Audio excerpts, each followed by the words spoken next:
MP high court का महत्वपूर्ण निर्णय। मृत कर्मचारी के विवाहित पुत्र को भी 25 वर्ष की आयु तक मिलेगी फैमिली पेंशन।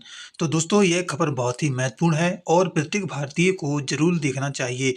आपको यह जानकारी जरूर से पता होनी चाहिए, क्योंकि किसी न किसी के साथ ही इस प्रकार का मौका आ सकता है।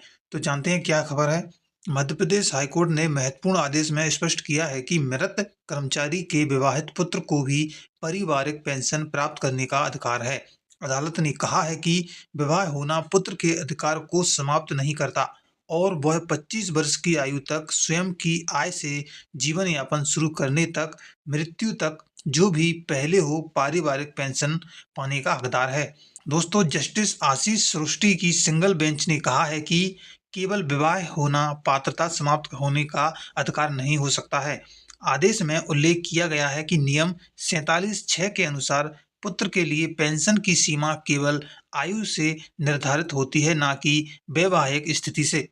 तो दोस्तों, जानते हैं कि पूरा मामला क्या है। पूरा मामला है कि मामला मंगोली डिवीजन के एक लाइन हेल्पर के बेटे से संबंधित है। कर्मचारी की मृत्यु के बाद पुत्र ने पारिवारिक पेंशन का दावा किया था, जिसे स्वीकृत करते समय विभाग ने यह शर्त जोड़ दी है कि विवाह के बाद पेंशन रोक दी जाएगी। इस शर्त को चुनौती देते हुए याचिकाकर्ता ने हाईकोर्ट पहुंचा। याचिकाकर्ता की ओर से यह तर्क दिया गया कि 1976 के नियमों में पुत्र के विवाह का पेंशन रोकने का आधार नहीं बताया है। विभाग की ओर से यह दलील दी गई कि 47(14)(b)(2) विवाह की स्थिति में पेंशन रोकने का प्रावधान करता है और याचिकाकर्ता ने अपनी शादी की जानकारी छिपाई है।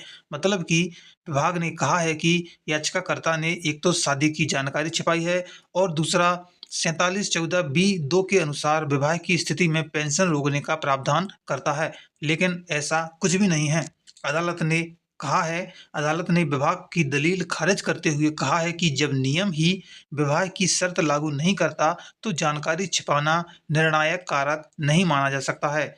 अदालत ने स्पष्ट किया है कि विवाह से संबंधित शर्त केवल पुत्री के लिए लागू होती है, पुत्र के लिए नहीं। हाईकोर्ट ने कहा है कि नियमों की सामंजस्यपूर्ण व्याख्या से यह स्पष्ट होता है कि मृत कर्मचारी का पुत्र चाहे विवाहित हो, 25 वर्ष की आयु तक पारिवारिक पेंशन पाने का अधिकारी है।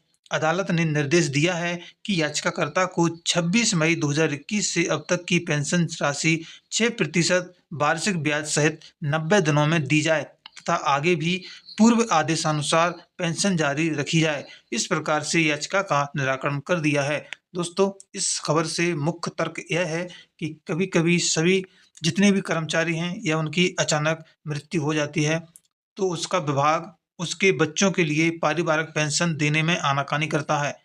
इसलिए इस वीडियो के माध्यम से आप समझ सकोगे। यदि आपके साथ आगे इस प्रकार का मामला आता है, तो आप भी इस प्रकार के तर्क देकर पारिवारिक पेंशन पाने के हकदार हो सकते हो। तो दोस्तों, इसी प्रकार से और जानकारी के लिए आप हमारे यूट्यूब चैनल से जुड़े रहें और सब्सक्राइब जरूर करें।